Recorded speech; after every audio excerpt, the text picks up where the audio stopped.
Assalamualaikum warahmatullahi wabarakatuh.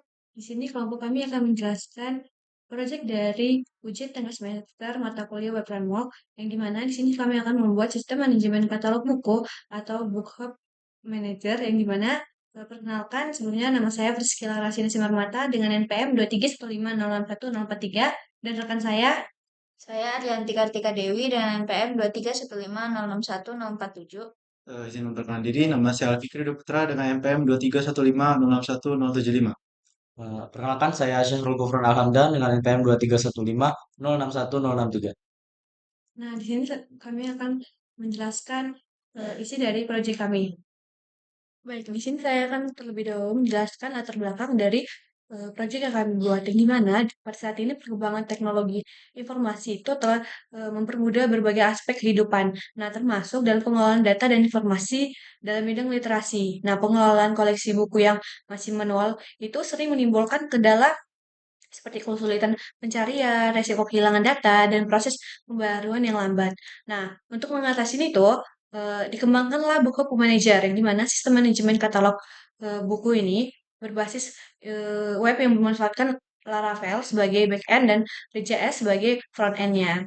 Nah, sistem ini kami rancang untuk memudahkan proses tambah, edit, hapus, serta pencarian buku secara efisien dan lebih terpusat. Nah, di sini terdapat 4 rumusan masalah yang dimana pertama, bagaimana membangun aplikasi katalog buku berbasis web menggunakan Laravel dan React.js. Yang kedua itu bagaimana menerapkan fitur CRUD untuk data buku tersebut. Yang ketiga, bagaimana mengimplementasikan fitur pencarian dan filter data agar pengguna mudah menemukan buku yang diinginkan. Dan yang terakhir adalah bagaimana menambahkan autentikasi agar akses terdapat terhadap sistem lebih aman. Nah, tujuan dari proyek yang kami buat ini, yang pertama itu adalah untuk membangun sistem katalog dengan arsitektur Laravel dan Node.js. Yang kedua, mengimplementasikan fitur CRUD dengan lengkap untuk pengelolaan data bukunya. Yang ketiga, menyediakan fitur pencarian dan filter berdasarkan judul penulis dan katalog. Yang kategori. Yang keempat adalah menerapkan autentikasi untuk memastikan keamanan dan pengelolaan hak terhadap pengguna. Nah, manfaat dari proyek yang kami buat itu yang pertama adalah mempermudah pengelolaan dan pencarian data buku secara digital. Yang kedua, memberikan pengalaman penggunaan yang lebih modern melalui integrasinya antara Laravel dan RCS. Yang dimana yang ketiga, menjadi referensi pembelajaran untuk penerapan arsitektur. Dan yang keempat adalah meningkatkan efisiensi dan akurasi dalam pengelolaan data buku pada institusi maupun individu. Nah, untuk gambaran umum dari sistem yang kami buat itu, aplikasi web ini di sini dia dapat memudahkan pengelolaan data buku. Kayak di sini kami buat supaya lebih mudah untuk menambahkan, memperbarui, menghapus, serta mencari bukunya berdasarkan kategori ataupun judul dari sistem yang dibangun. Nah, untuk gambaran selanjutnya itu melalui pertukaran JSON, dia menjadikan sistem ini lebih modular dan mudah dikembangkan lebih lanjut. Nah, di sini terdapat aksesibilitas informasi yang dimana untuk tempat publik di sini menjaga aksesibilitas berarti di sini memastikan bahwa informasi dapat diakses oleh semua orang dan kapan saja. Contohnya ketika perpustakaan dan aula publik harus ramah bagi orang difabel. Dan yang kedua, ada aksesibilitas oleh device yang dimana informasi harus dapat diakses dari berbagai jenis perangkat mobile maupun jaringan WiFi. Yang ketiga, akses jaringan yang dimana informasi harus dapat diakses oleh orang di daerah-daerah terpencil sehingga jaringan internet itu harus lebih luas dan mudah untuk diakses. Nah, di sini membangun keseimbangan antara privasi dan aksesibilitas. Yang pertama itu ada konsep sistem berbasis web yang dimana dia itu sistemnya ini berbasis web untuk berjalan melalui internet dan dapat diakses lewat browser tanpa instalasi. Nah, keunggulannya ini mudah diakses dan mudah mendukung integrasi antar platform. Yang kedua ada framework dalam pengembangan web untuk mempercepat struktur dan supaya strukturnya itu terorganisir. Yang ketiga adalah Laravel Framework yang dimana ini merupakan framework PHP untuk mendukung API untuk integrasi data yang aman dan efisien. Selanjutnya ada arsitekturnya yang dimana untuk aplikasi model view dan controllernya agar kode lebih struktur, memudahkan pemeliharaan dan pengembangan aplikasi. Nah, di sini juga ada untuk front end dari frameworknya. Nah, mengapa pentingnya aksesibilitas itu? Yang pertama itu ada inklusivitas. Nah, tidak semua orang itu dapat membeli perangkat mahal atau memiliki koneksi internet yang kencang. Nah, menjadikan ini penting untuk menjadikan informasi itu lebih mudah diakses, berarti kita dapat lebih memperluas inklusi dan kesetaraan. Yang kedua, untuk pendidikan sehingga meningkatkan aksesibilitas informasi yang dimana akses untuk pendidikan itu lebih eh, mudah terjangkau dan lebih banyak orang menjadi lebih terdidik. Yang ketiga itu pengembangan ekonomi yang dimana ini tuh berguna untuk peluang dari bisnis yang dimana dapat diakses di pasar-pasar global. Nah, selanjutnya masuk ke dalam implementasi Laravel yang akan dijelaskan oleh rekan saya. Baik, di sini saya akan menjelaskan mengenai implementasi Laravel. Jadi yang pertama di sini adalah terdapat file migration untuk create user. Nah, di sini itu fungsinya dia itu membuat sebuah tabel bernama user yang isinya tuh ada ID, ada kolom nama, kolom email, terus ada kolom email verified at, kemudian ada juga kolom password. Kemudian yang selanjutnya di sini juga terdapat file migration untuk create token. Jadi di sini tuh dia akan membuat tabel bernama password reset tokens yang isinya tuh ada email, token, dan juga create add. Nah, yang selanjutnya itu adalah file migration untuk create book. Nah, di sini dia tuh akan membuat tabel bernama books dengan isinya tuh di sini yang pasti ada ID, kemudian ada title dengan tipe datanya string, kemudian ada string author, kemudian ada juga string ISBN, kemudian ada juga teks yaitu description, kemudian ada string publisher, kemudian ada juga year untuk tahun publish year atau tahun publikasinya, kemudian di sini juga terdapat tabel desimal untuk harga. Kemudian di sini juga ada kolom stock dengan tipe data integer, kemudian cover image itu string, kemudian ada kategori itu string, page itu integer, dan juga untuk language itu string. Untuk default value-nya itu adalah Indonesia jika tidak diisi. Kemudian di sini juga terdapat timestamp-nya. Yang selanjutnya ini adalah manipulasi 100 data atau biasa disebut seeder. Jadi di sini dia itu buat memasukkan 100 data buku yang akan ditampilkan nanti, 100 data buku yang ada di websitenya.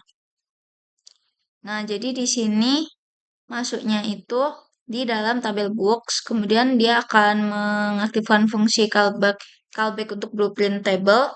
Nah, di dalamnya itu terdapat ID, kemudian terdapat title yang tipe datanya string, kemudian ada author, string juga, dan juga ISBN, string, dan juga bersifat unik. Kemudian untuk description itu berupa teks, kemudian publisher itu string, publish year itu year, kemudian price-nya itu adalah desimal, kemudian stoknya itu berupa integer, cover image itu berupa string, kategori berupa string, page berupa integer atau jumlah page-nya nanti. Kemudian untuk language itu string dan juga default value-nya adalah Indonesia. Dan di sini terdapat tabel timestamp.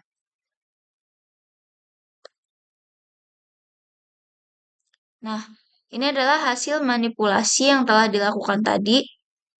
Jadi di sini terdapat ID-nya seperti ini. Kemudian juga terdapat title-nya. Di sini contohnya adalah ada Culpa Sucipit, kemudian autornya itu Gandewa Tampu Bolon, kemudian ISBN-nya ini berupa angkanya, kemudian description-nya ini apa, kemudian publisher-nya ini siapa, kemudian untuk tahun publish-nya ini, untuk harganya segini, dan juga stoknya itu ada berapa, kemudian cover-nya ini bersifat 0.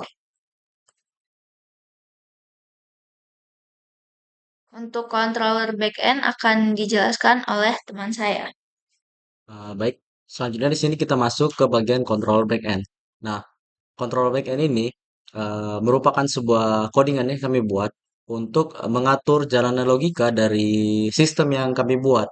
Nah, jadi dengan menggunakan controller backend ini, nantinya seluruh aktivitas yang dilakukan di front end itu nantinya bisa berjalan sesuai dengan alurnya secara logika yang jelas. Nah, yang pertama di sini ada untuk autentifikasi register.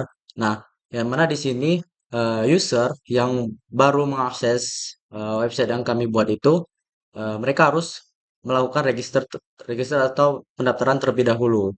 Nah, di sini untuk register itu, di sini user menginputkan yang pertama itu ada nama, terus yang kedua ada email, dan yang ketiga itu ada password. Nah, ketika user sudah menginputkan data-data yang sesuai di masing-masing table. Nah, itu coding ini akan mengecek apabila datanya itu sesuai dan sudah benar dimasukkan, maka eh, front end-nya akan menampilkan output yaitu registrasi berhasil dan selamat datang. Nah, namun apabila ada data yang salah atau belum ada yang salah atau nggak benar, nah itu maka output akan menghasilkan registrasi yang gagal. Next. Nah, selanjutnya di sini ada control backend untuk autentifikasi login. Nah, setelah user melakukan registrasi atau pendaftaran, nah di sini nanti akan user akan diarahkan ke bagian menu login. Nah, untuk menu login di sini, user cukup menginputkan email dan passwordnya. Nah, jadi apabila email yang dimasukkan itu sudah sesuai dan nama yang dimasukkan sesuai, maka output dari hasilnya itu juga akan menghasilkan login sukses atau kita berhasil masuk ke dalam sistemnya. Nah, apabila password salah atau kita masukkan email yang salah, maka juga akan menampilkan output yang mana email atau password itu yang kita masukkan itu salah. Baik, next. Selanjutnya di sini ada control backend untuk autentifikasi logout. Nah, untuk di bagian logout ini, ketika user sudah mendaftar, terus melakukan login ke dalam sistem, itu user juga bisa melakukan yang namanya logout.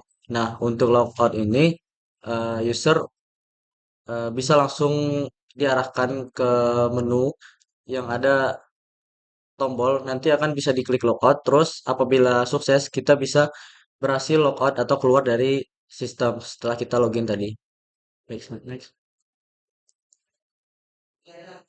Selanjutnya di sini juga ada control backend untuk mengatur pagination atau di sini kita membuat pengaturan dari tampilan buku-buku yang akan kita tampilkan. Nah, jadi di sini kita membuat agar dalam satu page sebuah website itu kita hanya menampilkan maksimal yaitu kita atur menjadi 12 buku. Nah, jadi di sini kami membatasi 12 buku agar data buku yang ada di dalam dari database itu tidak ditampilkan semua di dalam front end-nya. Nah, jadi tujuannya di sini kami menampilkan hanya di 12 buku saja. Next. Nah, selanjutnya di sini ada control backend untuk pembuatan buku. Nah, jadi setelah mahasiswa tadi mendaftar, login, terus masuk dalam sistem, itu di sini kita sebagai user yang memiliki yang bisa melakukan penambahan buku di sini juga kami membuat create book atau penambahkan buku. Yang mana di sini kita perlu menginputkan yang pertama ada title, terus author penulisnya, terus ada ISBN, publisher year, price, stock, kategori, dan page. Nah, jadi di sini ketika kita sudah menginputkan semua data-data dari buku yang diminta dari websitenya, itu nanti akan dicek terlebih dahulu. Nah, apabila data yang kita masukkan itu sudah sesuai, maka akan ada notifikasi yang menampilkan buku berhasil ditambahkan. Nah, nanti notifikasinya akan dikirim menggunakan pesan gitu, buku berhasil ditambahkan. Oke, next. Selanjutnya di sini ada controller backend, showbook. Nah, jadi di sini kami juga memberikan fitur yang dimana agar kita sebagai user itu bisa melihat buku yang kita ingin pinjam gitu. Dan di sini Sobook ini berfungsi untuk menampilkan secara detail dari buku yang kita tampilkan tadi dalam page front end-nya. Nah, itu bisa diklik dan ditampilkan dalam bentuk yang lebih detail. Oke, next. Nah, selanjutnya di sini untuk update buku. Nah, eh, mirip dengan yang menambahkan buku, namun di sini kita itu mengupdate. Kami juga menambahkan fitur untuk update book atau mengupdate buku yang sudah ada sebelumnya. Nah, di sini kita sama seperti menambahkan. Di sini kita juga perlu masukkan lagi title, author, ISBN, terus publisher, terus ada publisher year, price, stock, kategori, page, language, dan description-nya. Nah, apabila data yang kita masukkan itu sudah benar, akan dicek terlebih dahulu. Nah, apabila kita gagal atau gagal mengupdate buku, maka akan timbul notifikasi yaitu validation error atau validasinya itu gagal, tidak bisa tervalidasi. Nah, apabila buku yang kita cek itu sudah sesuai, maka akan ada notifikasi book after update gitu. Jadi buku berhasil diperbarui. Next. Nah, selanjutnya di sini kita juga menambahkan fitur untuk menghapus buku. Nah, jadi di sini kita juga bisa menghapus buku yang sudah ada, sudah kita tambahkan di dalam database. Nah, di sini akan dicek terlebih dahulu mengenai buku mana yang kita hapus. Nanti kita bisa melakukan delete. Nah, apabila buku berhasil dihapus, itu akan menampilkan notifikasi buku yang kita ingin hapus itu berhasil dihapus. Nah, apabila kita gagal dalam menghapus buku, nantinya akan ada notif eh, gagal dalam menghapus buku gitu. Gagal menghapus buku.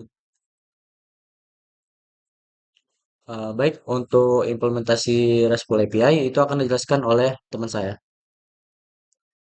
Oke, di sini saya akan melanjutkan materi tentang implementasi RESTful API atau Application Program Interface. Nah, di sini ada route API. Jadi di sini merupakan rute untuk API dalam mengirimkan HTTP request dalam bentuk format JSON. Yang di sini kami menggunakan beberapa metode yaitu post, get, put, delete, dan lain-lainnya. Di mana? Di sini kami memfokuskan untuk rute itu sendiri untuk pada mode register itu untuk mendaftarkan agar bisa mengirimkan data. Kemudian post itu untuk mengirimkan request HTTP JSON ke database. Kemudian untuk books itu sendiri dia itu masuknya itu ke book controller, yaitu sebuah controller yang digunakan untuk mengontrol ataupun membuat logika antara buku-buku yang telah disediakan sebelumnya.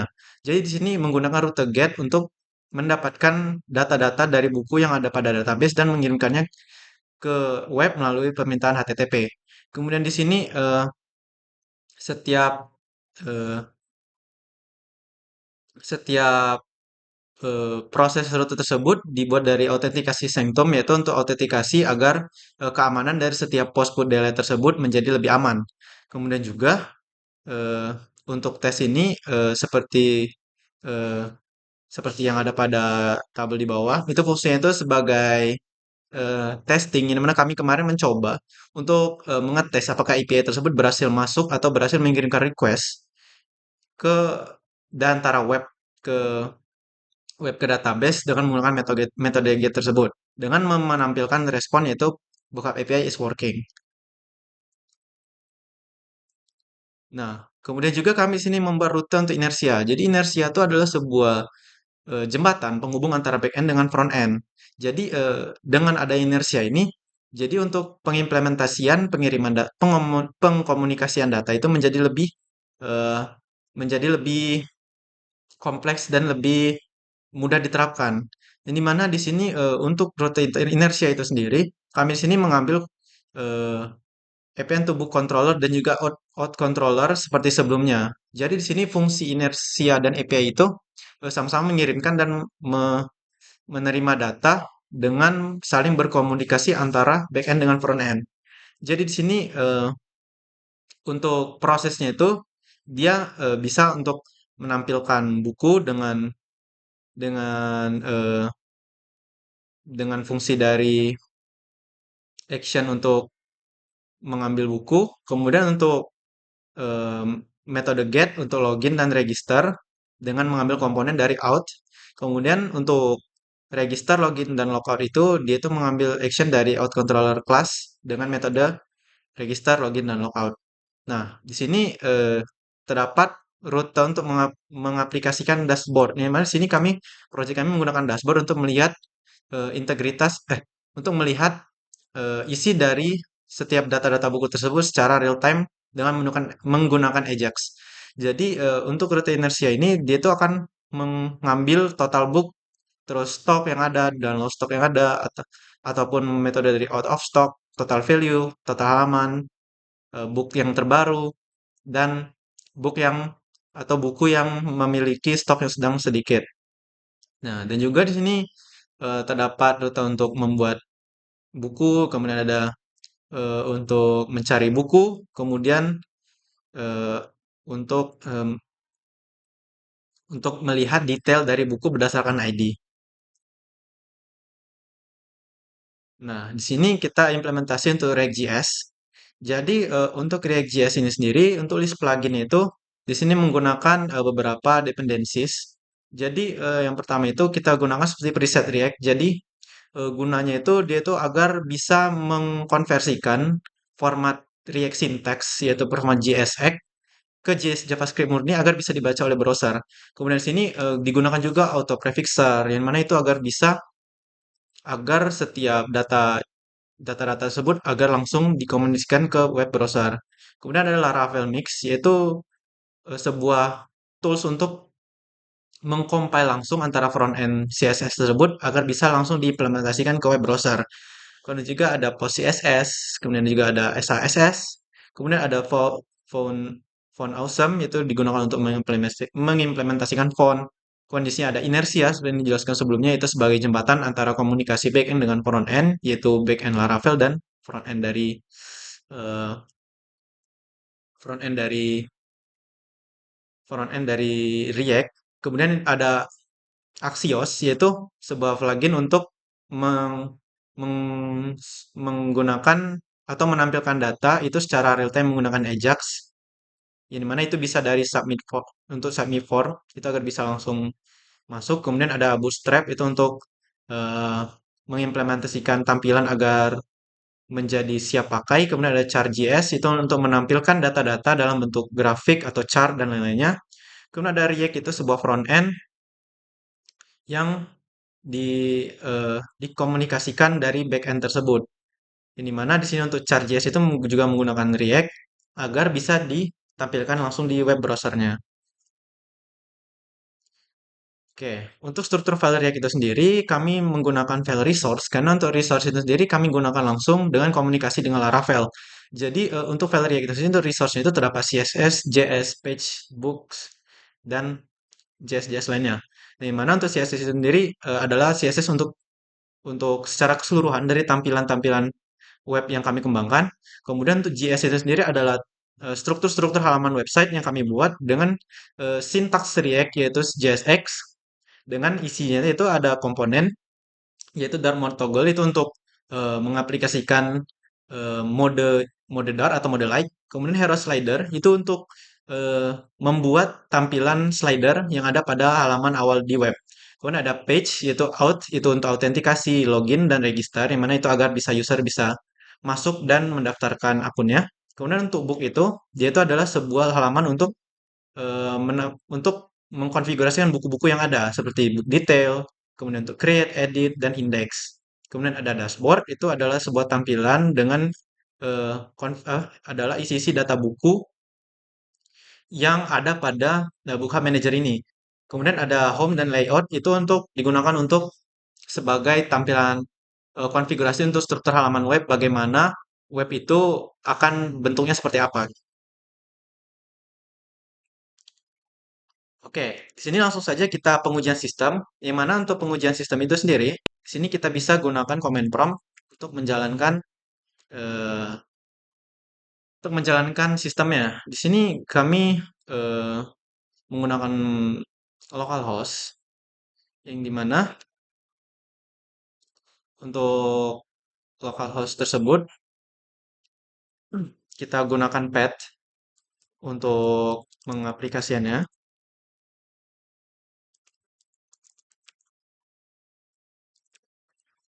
Nah, setelah itu di sini kita bisa menggunakan komen yaitu PHP Artisan Serve untuk menjalankan proses backend dari Laravel. Kemudian di sini kita gunakan npm run dev. Itu digunakan untuk mengompile yaitu file CSS ataupun tampilan-tampilan yang telah kita buat dengan menggunakan konsep Laravel Mix.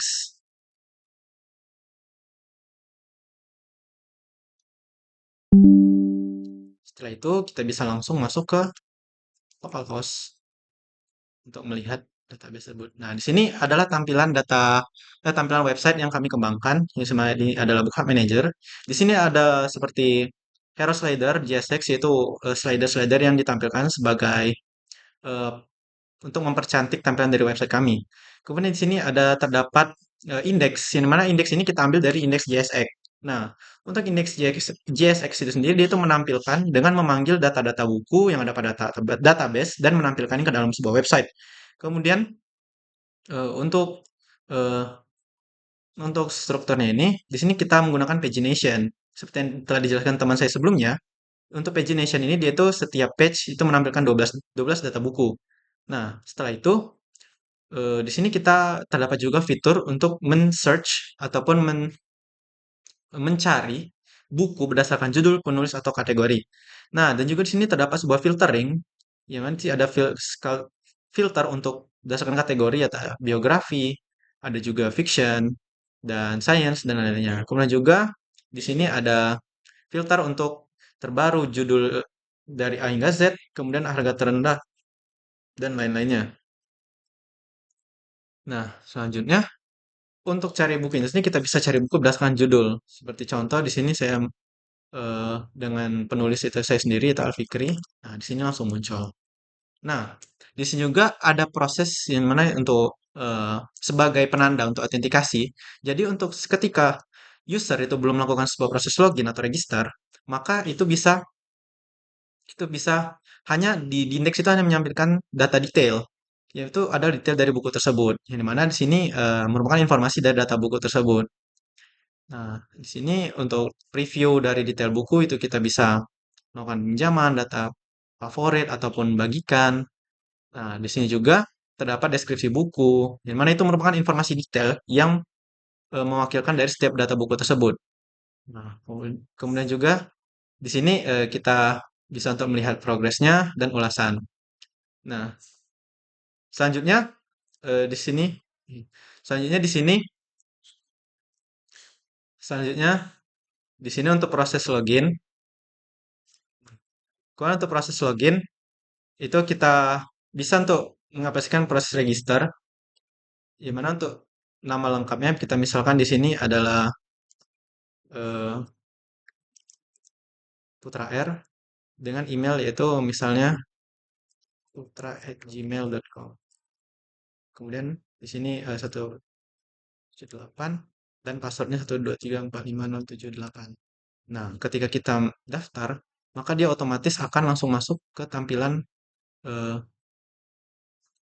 tampilan dari ketika kita login. Nah, di sini baru muncul bahwa kita bisa mengedit ataupun menghapus dari buku tersebut.